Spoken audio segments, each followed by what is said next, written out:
एक बार भगवान श्री चैतन्य महाप्रभु अपनी माँ सची माता से प्रार्थना कर रहे हैं कि वो एकादशी के दिन अन्न खाना छोड़ दें। तो ऐसा क्या है कि हम एकादशी के दिन अन्न नहीं खा सकते? एकादशी का मतलब है कि शुक्ल पक्ष और कृष्ण पक्ष का 11वां दिन। एकादशी को माधव तिथि भक्ति जननी भी कहते हैं, क्योंकि ये हमारी भक्ति को बढ़ाने वाली होती है, भगवान को बेहद प्रिय तिथि। क्या हमें सिर्फ अंजोरिया वाला एकादशी करना है, यानी कि सिर्फ शुक्ल पक्ष वाली एकादशी करनी है, या दोनों पक्षों की एकादशी करनी है? अगर कोई पहले से सोमवार मंगलवार का व्रत करते आ रहे हैं तो क्या वो एकादशी व्रत कर सकता है? इससे ढेर सारे प्रश्न है एकादशी को लेकर के, और आज के वीडियो में हम उन्हीं सारे प्रश्नों का आंसर देने का प्रयास करेंगे। हरे कृष्णा। तो स्वागत है आप सभी का आज के वीडियो में, और आज के वीडियो में हम लोग एकादशी व्रत के बारे में चर्चा करेंगे। एकादशी व्रत से रिलेटेड जितने भी प्रश्न है हमारे, उन सारे प्रश्नों को आज के वीडियो में हम लोग शामिल करेंगे। तो सबसे पहले हम लोगों को यह समझना जरूरी है कि एकादशी का मतलब क्या है।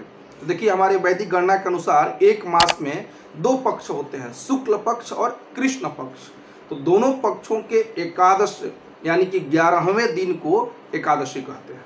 तो इस तरह से महीने में 2 एकादशी आती है, साल में 24 एकादशी आती है। एकादशी को माधव तिथि भी कहते हैं या भक्ति जननी भी कहते हैं इसको, क्योंकि ये भगवान माधव को, भगवान श्री कृष्ण को बेहद प्रिय तिथि है और भक्ति को बढ़ाने वाली है। एकादशी उपवास का मतलब है कि उस दिन हम भगवान के और करीब जाते हैं। उप का मतलब है करीब, नज़दीक आना, वास का मतलब वहाँ पे बैठना। इसलिए हम सबको एकादशी व्रत का पालन जरूर करना चाहिए। एकादशी व्रत पालन करने के एक तो आध्यात्मिक फायदे हैं, और साइंटिफिकली भी हमें एकादशी व्रत करने से अनेक प्रकार के लाभ होते हैं। कई सारे रिसर्च में ऐसा पाया गया है कि 2 सप्ताह के बाद जब हम एक 36 घंटे का फास्ट रखते हैं, इससे हमारे डाइजेस्टिव सिस्टम को, पाचन तंत्र को रिकवर करने में बड़ा हेल्प मिलता है, और यहाँ तक बताया गया कि हमारी आयु बढ़ जाती है। तो एकादशी का ऐसा कंसेप्ट है कि 15 दिन में ये एक बार आती है एकादशी व्रत, और इसमें लगभग 36 घंटे का फास्ट हो जाता है। इसलिए एकादशी व्रत करने से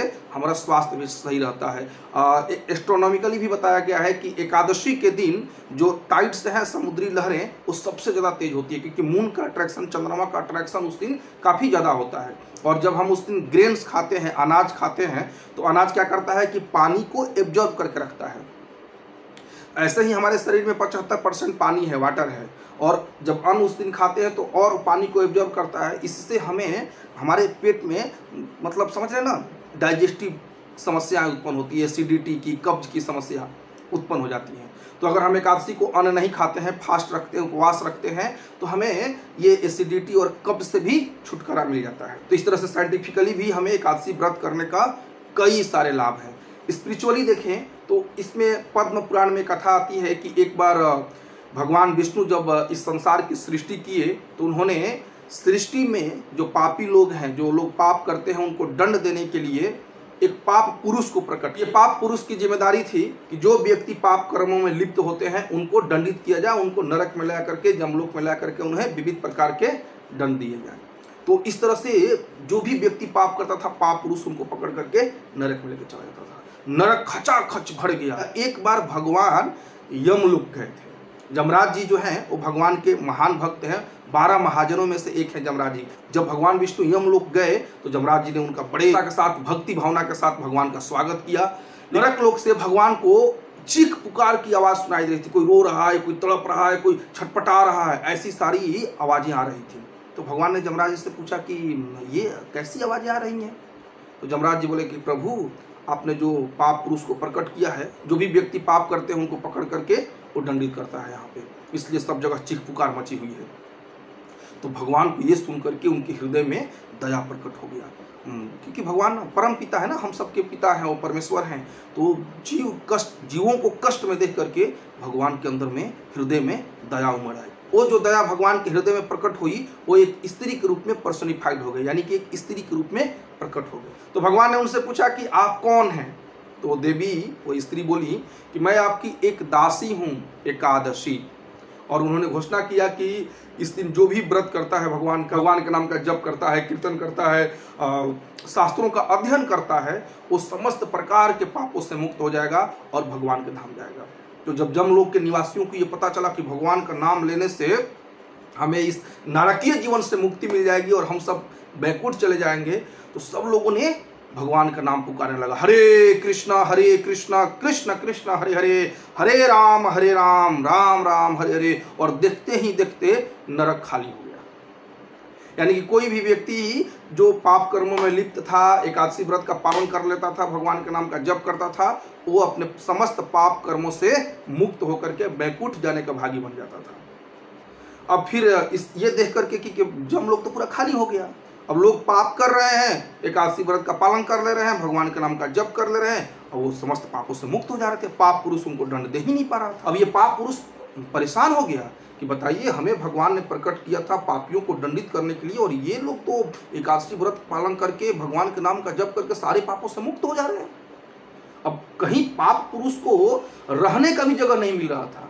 अब वो बेचारा हैरान परेशान होकर के भगवान विष्णु के पास पहुंचे, और पाप पुरुष ने कहा कि हे प्रभु, आपने ही तो मुझे प्रकट किया है ना, लेकिन अब ये एकादशी के दिन अब लोग एकादशी व्रत का पालन कर लेते हैं, समस्त पापों से मुक्त हो जा रहे हैं, सब जगह एकादशी का बोलबाला है, हम कहाँ रहे।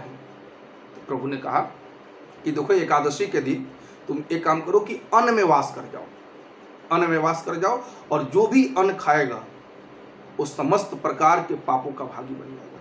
इसलिए एकादशी के दिन अन्न खाना बिल्कुल मना ही है। कई लोग कहते हैं ना कि देखिए जी, हम तो कोई पाप कर्म में लिप्त नहीं होते हैं, एकदम सतोगुणी सात्विक जीवन व्यतीत करते हैं, दूसरों की सहायता करते हैं, आप कुछ भी कर लीजिए, लेकिन अगर कोई भी व्यक्ति जो एकादशी के दिन अन्न खाता है, वो समस्त प्रकार के पापों का भागी बन जाता है। श्री चैतन्य महाप्रभु अपनी माता सची से, श्री चैतन्य महाप्रभु कौन है? स्वयं भगवान श्री कृष्ण है भक्त के रूप में।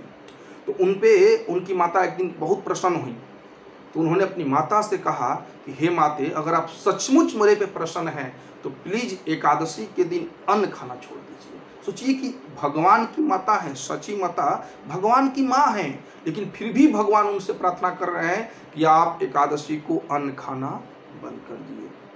मैं भी आप सबसे प्रार्थना कर रहा हूँ कि एकादशी के दिन अन्न मत खाइए। एकादशी के दिन अन्न में पाप पुरुष का वास होता है। अब एक और कथा आती है पुराणों में कि एक बार एक मूर नाम का असुर हुआ, जो कि बहुत ही दुर्दांत असुर था, भयंकर असुर था, देवताओं को परास्त कर चुका था। देवता लोग बेचारे त्राहिमाम कर रहे थे। सब देवता लोग भगवान विष्णु के पास पहुंचे, भगवान विष्णु से सहायता मांगी। भगवान विष्णु ने कहा ओके, नो प्रॉब्लम, मैं आ रहा हूँ। भगवान युद्ध भूमि में पहुंचे, मूर असुर से भयंकर युद्ध हुआ। मूर असुर फिर हारने लगा, वो भाग गया युद्ध छोड़ करके। तो फिर भगवान बद्रिका आश्रम पहुंचे, और बद्रिका आश्रम पहुंच करके भगवान ऐसे विश्राम करने की लीला कर रहे थे। तो मूर असुर भगवान के पीछे पीछे आया और सोचा कि भगवान तो विश्राम कर, ये विष्णु भगवान तो विश्राम कर रहे हैं, इनको मैं अब भी मार दूंगा। असुरों की यही होती है बुद्धि, है ना। वो लोग कल छल बल एन के न प्राकीर्ण राज करना चाहते हैं। तो एक भारी पत्थर उठा करके और भगवान को मारना चाहा। भगवान के बाईं तरफ से एक शक्ति प्रकट हुई, एक देवी प्रकट हुई, और एक बार में उस असुर को मार दिया, उसका गला काट दिया उसने। जब गला कट गया तो भगवान आँख खोले अपनी और बोले कि आप कौन? तो बोले कि प्रभु, ये मूर असुर आपको मारने का प्रयास कर रहा था, इसलिए मैंने इसका गला काट दिया, और मैं आपकी एक दासी हूँ एकादशी। तो भगवान बड़े प्रसन्न हुए और उन्होंने एकादशी को वरदान दिया कि जो भी आज के दिन, आपके प्राकट्य के दिन एकादशी व्रत का पालन करता है, उपवास करता है, वो मेरे धाम में वास करेगा, मेरे धाम में आएगा। इस तरह से हम सबको एकादशी व्रत का पालन जरूर करना चाहिए। तो अब हम लोग चर्चा करेंगे कि एकादशी व्रत का पालन करते कैसे हैं। तो देखिए, एकादशी व्रत का पालन करना बेहद आसान है। कई स्टेजेज होते हैं, है ना। जैसे कि कोई निर्जला भी रह सकता है। एकादशी के दिन कुछ भी नहीं खाएंगे, पानी तक नहीं पिएंगे, इसको निर्जला व्रत कहते हैं, और ये सबसे हाईएस्ट होता है। अगर हम निर्जल नहीं रख सकते हैं तो हमें जल पे रखने का प्रयास करना चाहिए, यानी एकादशी के दिन हमें जल पी करके ही रहने का प्रयास करना चाहिए। अगर जल पी करके भी हम नहीं रह सकते तो फल खा करके रहनी चाहिए। जैसे जो भी फल है, अभी तरबूज वगैरह अभी गर्मी के दिनों में फल मिलते हैं, उन सब फल को खा कर रहना चाहिए। अगर उससे भी हम नहीं रह पा रहे हैं, पेट में जठर अग्नि जलने रह रही है, भूख लग रही है, नहीं रह पा रहे हैं, तो फिर हमें क्या करना चाहिए? आलू का हलवा हो गया, लौकी का हलवा हो गया, या फिर सामक राइस की खिचड़ी है, साबूदाने की खिचड़ी है, कुट्टू का आटा, इन सब का जो आइटम्स है वो बना करके हम भगवान को भोग लगा करके खा सकते हैं। लेकिन प्रयास करना चाहिए कि कम से कम हम फल पे रह जाए, फल पा करके उस दिन रह जाए। और एकादशी के दिन जो सबसे मुख्य चीज़ है वो है भगवान के उपवास का मतलब क्या बताया? उप यानी कि नज़दीक, वास मतलब बैठना, नज़दीक पहुंचना। तो उस दिन प्रयास करना चाहिए कि हम ज़्यादा से ज़्यादा आध्यात्मिक कार्यों में अपने को संलग्न करें। जैसे भगवान के नाम का जप करना, भगवत गीता भागवतम का अध्ययन करना, इन सब चीज़ों को ज़्यादा से ज़्यादा करें। भजन करना, कीर्तन करना ज़्यादा से ज़्यादा करें। बताया जाता है कि जैसे जो इस्कॉन के भक्त हैं वो रेगुलर कम से कम 16 माला का जप करते हैं और एकादशी के दिन कम से कम 25 माला का जप करते हैं। तो ज़्यादा भी कर सकते हैं आप, 64 माला, जितना चाहे आप कर सकते हैं भगवान के नाम का जप है। एक माला करने में लगभग 8 मिनट के आसपास लगता है, तो आप जितना चाहे भगवान के नाम का जप कर सकते हैं। एकादशी का मेन पर्पस यही है। और एकादशी व्रत की एक्चुअली शुरुआत हो जाती है एक दिन पहले, दशमी से ही शुरुआत हो जाती है इसकी। दशमी के दिन हमें शाम को एकदम हल्का भोजन लेना चाहिए। शाम को सूर्यास्त से पहले भोजन कर लेना चाहिए, खिचड़ी वगैरह, और ज़्यादा से ज़्यादा पानी पीना चाहिए और ब्रश वगैरह करके सोना चाहिए। अगले दिन जिस समय एकादशी व्रत शुरू हो रहा है उससे पहले जग करके, ब्रह्म मुहूर्त में जग करके हमें स्नान आदि कर लेने चाहिए और फिर से ज़्यादा भगवान के भजन कीर्तन में लग जाना चाहिए। एकादशी के दिन हमें कुछ जो शारीरिक कार्य हैं उसमें ज़्यादा इन्वॉल्व नहीं होना चाहिए, जैसे कि सेविंग करना, अपना श्रृंगार करना। अब एकादशी है और बैठ के लिपस्टिक लगा रहे हैं, काजल लगा रहे हैं, ये सब शारीरिक कार्यों में अपना समय वेस्ट नहीं करना है। ज़्यादा से ज़्यादा आध्यात्मिक कार्यों में अपने को संलग्न करना है। ये एकादशी का मेन मोटो है। कहने का मतलब ये है कि शारीरिक श्रृंगार पर ज़्यादा ध्यान न दे करके हमें अपने आध्यात्मिक कार्यकलापों पे ज़्यादा फोकस करना चाहिए उस दिन। और अगले दिन, द्वादशी के दिन, जो एक नियत पारण का टाइम होता है, उसी समय पे हमें अपने व्रत को तोड़ लेना चाहिए, पारण कर लेना चाहिए। मान लीजिए आज एकादशी है और अगले दिन पारण का टाइम है सुबह 7 बजे से लेकर के 9 बजे के बीच में, तो अगले दिन में ब्रह्म मुहूर्त में उठना चाहिए और उठ करके स्नान वगैरह कर लेना चाहिए। फिर हमें पेस्ट से ब्रश नहीं करना चाहिए, क्योंकि पेस्ट में क्या होता है, नमक होता है। तो आप चाहे तो दातुन कर सकते हैं या ऐसे भी हाथ से दांत को साफ करके जीभ को साफ कर सकते हैं, टंग को क्लीन कर सकते हैं और फिर स्नान करके भगवान के लिए भोग बना करके उसको भगवान को ऑफर करके तुलसी पत्ता डाल करके और तब हमें पारण करना चाहिए। अगर कोई निर्जल व्रत किया है तो वो भगवान को जल ऑफर करके, पानी ऑफर करके उसको पी करके अपना व्रत तोड़ सकता है। कोई फल पे है तो उसको अन्न खाना चाहिए, अन्न खा करके व्रत तोड़ सकता है। लेकिन व्रत तोड़ना उस टाइम पे बेहद जरूरी है। मान लीजिए कि कोई बोले कि अगर किसी का तबीयत खराब है, एकादशी के दिन वो आईसीयू में भर्ती है, तो ऐसे ही कुछ नहीं खा रहा, अगले दिन भी कुछ नहीं खाया, तो क्या उसका व्रत माना जाएगा? नहीं। व्रत तभी माना जाएगा पूर्ण जब आप द्वादशी के दिन एक नियत टाइम पे पारण कर लें। आप चाहे तो द्वादशी के दिन भगवान को स्नान आदि करके कुछ लक्ष्मी दान कर सकते हैं, धन दान कर सकते हैं और फिर उसको प्रभु के प्रचार की सेवा में लगा सकते हैं। सबसे ज़्यादा प्रयास करना है कि एकादशी के दिन हम पवित्र रहें, कुछ पाप कर्मों में या अनावश्यक इंद्रिय तृप्ति में हम लिप्त न हो। अब एकादशी को लेकर के एक और कन्फ्यूजन है कि कई लोग कहते हैं कि अरे देखिए जी, हमें सिर्फ अंजोरिया वाला एकादशी करना है, अनहरिया वाला एकादशी नहीं करना है। ऐसा नहीं है। अंजोरिया मतलब शुक्ल पक्ष, अनहरिया मतलब कृष्ण पक्ष। तो हमारे खासतौर से यूपी बिहार के गाँव में ये प्रचलन है कि लोग सिर्फ एक ही महीने में एक ही एकादशी करते हैं, शुक्ल पक्ष वाली एकादशी, अंजोरिया वाली एकादशी, अनहरिया वाली एकादशी नहीं करते हैं। तो ऐसा नहीं है, हमें दोनों एकादशी करना है। देखिए एकादशी जो व्रत है ना, ये पूर्ण रूप से भगवान को समर्पित है। और सारे व्रत जो हैं, बहुत सारे व्रत हैं जो अन्य अन्य देवताओं को समर्पित है। जैसे मंगलवार का व्रत हनुमान जी को समर्पित है, दशहरा का व्रत दुर्गा जी को समर्पित है। लेकिन जो ये एकादशी का व्रत है, ये पूर्ण रूप से भगवान माधव को, भगवान कृष्ण को समर्पित है। इसलिए इस दिन कोई कर्मकांड के चक्कर में नहीं फंसना चाहिए। जैसे कि एक कर्मकांड एकादशी होती है ना, कि हम ये व्रत करेंगे तो ये फल मिलेगा, वो फल मिलेगा। कई लोग एकादशी को बैठाते हैं, एकादशी व्रत करके एकादशी को बैठा देते हैं। ऐसा हमारे यूपी बिहार में प्रचलित है। लेकिन वैष्णव एकादशी करने में ऐसा कोई रूल नहीं है। हम सबको दोनों एकादशी करना चाहिए। ऐसा कहीं नहीं कहा गया है कि आप कृष्ण पक्ष के एकादशी के दिन अन्न खाएंगे तो पाप नहीं लगेगा, बिल्कुल लगेगा। वो कहे कृष्ण पक्ष का एकादशी हो या शुक्ल पक्ष एकादशी हो, तो हम सबको दोनों एकादशी करनी चाहिए। एक और प्रश्न आता है कि कई बार ऐसा होता है कि पंडित जी बोलते हैं आज एकादशी है, लेकिन इस्कॉन के कैलेंडर में दिया रहता है कल एकादशी है। इस्कॉन के भक्त बोलते हैं कल एकादशी है। तो देखिए, दो प्रकार की एकादशी होती है। एक एकादशी में दशमी का अंश होता है, और जिस एकादशी में दशमी का अंश है, उस एकादशी के व्रत को करने से हमारे अंदर आसुरी गुण बढ़ते हैं। इसलिए देखिए, कई सारे लोग व्रत करते हैं लेकिन फिर भी उनके हृदय में परिवर्तन नहीं होता है, सद्गुण का विकास नहीं होता है। क्यों? क्योंकि वो गलत एकादशी करते हैं। अभी जो गांव देहात में लोग बोलते हैं ना, आज एकादशी है, तो देखना चाहिए कि उसमें दशमी का तो अंश नहीं है ना। इसलिए जो वैष्णव जन एकादशी फॉलो करते हैं, जो भक्त लोग एकादशी फॉलो करते हैं, उसी एकादशी को हम सबको फॉलो करना चाहिए, क्योंकि उस एकादशी में दशमी का अंश नहीं होता है। हो सकता है कि द्वादशी का अंश हो जाए, 12वें दिन का अंश हो जाए, वो और पवित्र हो जाती है। जिस एकादशी में द्वादशी का अंश हो जाए वो और पवित्र एकादशी मानी जाती है। इसलिए उस एकादशी को करने से हमारे अंदर सद्गुण का विकास होगा, भक्ति हमारी बढ़ेगी। इसलिए प्रयास करना चाहिए कि वैष्णव भक्त जो एकादशी फॉलो करते हैं उसी एकादशी का पालन करें। अब प्रश्न उठता है कि एकादशी किनको करनी चाहिए। देखिए, एकादशी हर व्यक्ति को करना चाहिए, वो चाहे किसी भी जाति से हो, धर्म से हो, बच्चा हो, बूढ़ा हो, जवान हो, स्त्री हो, पुरुष हो, इवन जो विधवा हैं उनको भी एकादशी करनी चाहिए। बताया जाता है शास्त्र, ऐसा कुछ नियम नहीं है कि कोई बच्चा है अगर वो अन्न खा रहा है एकादशी के दिन तो उसको पाप नहीं लगेगा, उसको भी लगेगा, क्योंकि जो भगवान का रूल है वो सबके लिए बराबर है। तो सबको एकादशी करनी चाहिए। शास्त्रों में बताया गया है कि 8 वर्ष से लेकर 80 वर्ष तक की उम्र के व्यक्तियों को एकादशी करना मैंडेटरी है, अनिवार्य है। 8 साल से जो कम उम्र के जो बच्चे हैं उनको थोड़ी छूट दी जाती है, क्षमा कर दी जाता है, क्योंकि वो नादान होते हैं। लेकिन फिर भी हमें प्रयास करना चाहिए अपने बच्चों को भी एकादशी व्रत करवाने की आदत डालनी चाहिए उनको। देखिए, खाने के लिए बहुत सारा है एकादशी के दिन। आप फल खाइए, जूस पीजिए, आलू का हलवा बना लीजिए, लौकी का हलवा बना लीजिए, पपीता का हलवा बना लीजिए, घी का इस्तेमाल करके आप बना सकते हैं।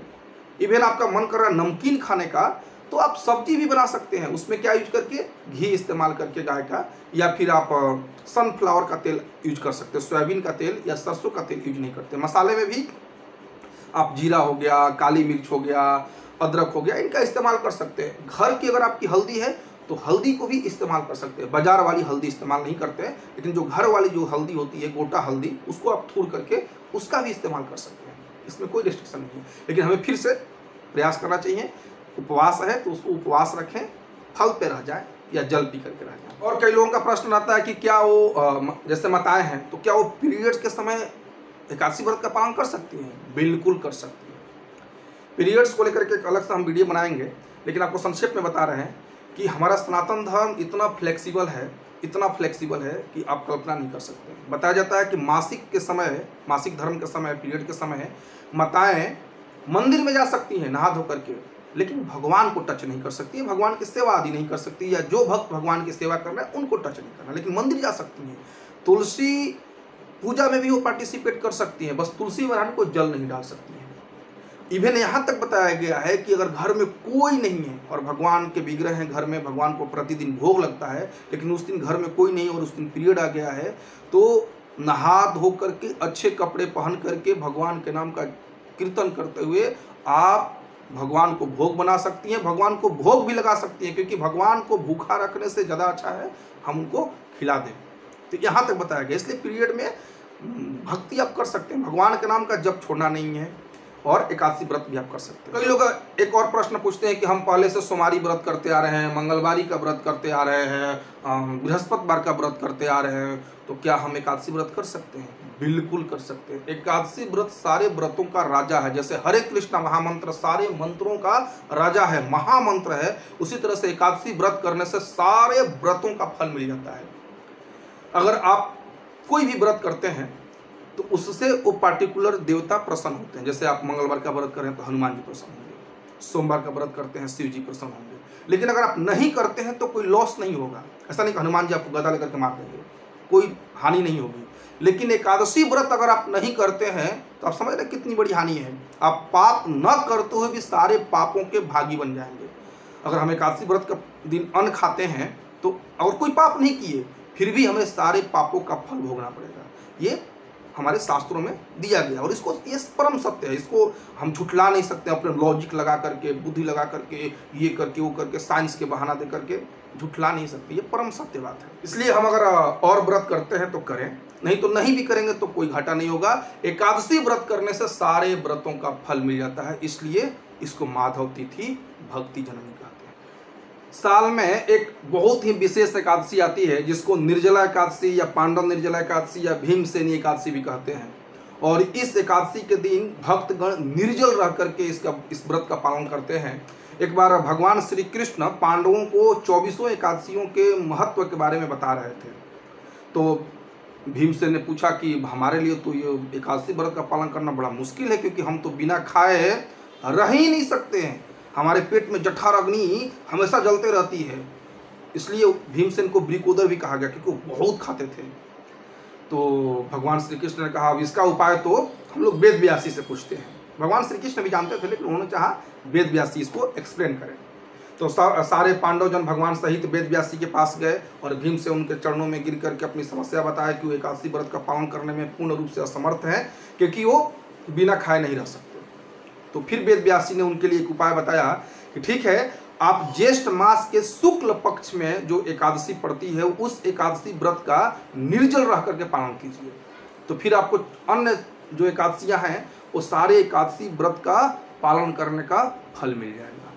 तो भीमसेन ने उस एकादशी व्रत को निर्जल रख के पालन किया, सारे पांडवों ने पालन किया। पांडव लोग पहले से भी एकादशी व्रत का पालन करते थे, इसलिए इस एकादशी को पांडव निर्जला एकादशी कहते हैं। तो हम सबको भी इस व्रत को, इस एकादशी को निर्जल रख के जरूर पालन करना चाहिए। इस बार ये पांडव निर्जला एकादशी 31 मई बुधवार को पड़ रही है, तो हम सबको इस एकादशी को निर्जल रख के पालन करने का यथासंभव प्रयास करना चाहिए। अगर कोई किसी का क्रिटिकल कंडीशन नहीं है या कुछ मेडिकल इशू नहीं है तो उनको पूरा प्रयास करना चाहिए निर्जल रख के व्रत का पालन करने का। अब कोई पूछ सकते हैं ना कि अरे हम तो प्रभु जी सारे एकादशी व्रत तो करते ही हैं, तो फिर हमें निर्जल रह करके इस एकादशी व्रत का पालन करने का क्या जरूरत है। देखिए, हम सब जब एकादशी व्रत का पालन करते हैं तो जाने अनजाने में कुछ न कुछ हमसे त्रुटि हो जाती है। तो अगर हम पांडव निर्जल एकादशी को निर्जला रह करके अगर पालन करते हैं इसका, तो उन सारे जो सारी त्रुटियां हैं वो क्षमा हो जाती हैं, वो भरपाई हो जाती है उसकी। इसलिए हम सबको पांडव निर्जल एकादशी को निर्जल रह करके व्रत करने का प्रयास जरूर करना चाहिए। हम सब आज के वीडियो में एकादशी व्रत के बारे में समझे, एकादशी व्रत हमें क्यों करनी चाहिए, इसका मतलब क्या है, कुछ जो पुराणों में कथाएं हैं उसको भी समझे हम लोग, आध्यात्मिक स्पिरिचुअल इसका सिग्निफिकेंस क्या है ये भी जाने। साइंटिफिकली भी हमने देखा कि एकादशी व्रत करने से हमारे शरीर को लाभ ही लाभ है। किनको एकादशी करनी चाहिए, किनको नहीं करनी चाहिए, इन सारे विषयों के बारे में हमने चर्चा किया। फिर भी अगर आपके मन में कोई भी प्रश्न है एकादशी से रिलेटेड तो आप कमेंट में अपना प्रश्न लिख सकते हैं। तो ऐसे सनातन धर्म से रिलेटेड, भक्ति से रिलेटेड वीडियो देखने के लिए चैनल को सब्सक्राइब कीजिए, वीडियो को शेयर कीजिए, लाइक कीजिए और कमेंट में हरे कृष्णा जरूर लिखिए। या फिर आपके मन में एकादशी से रिलेटेड जो भी प्रश्न है आप कमेंट में लिख करके पूछ सकते हैं, मैं पूरा प्रयास करूंगा उसका आंसर करने का। हरे कृष्णा, मिलते हैं नेक्स्ट वीडियो में। हरि बोल, एकादशी व्रत की जय।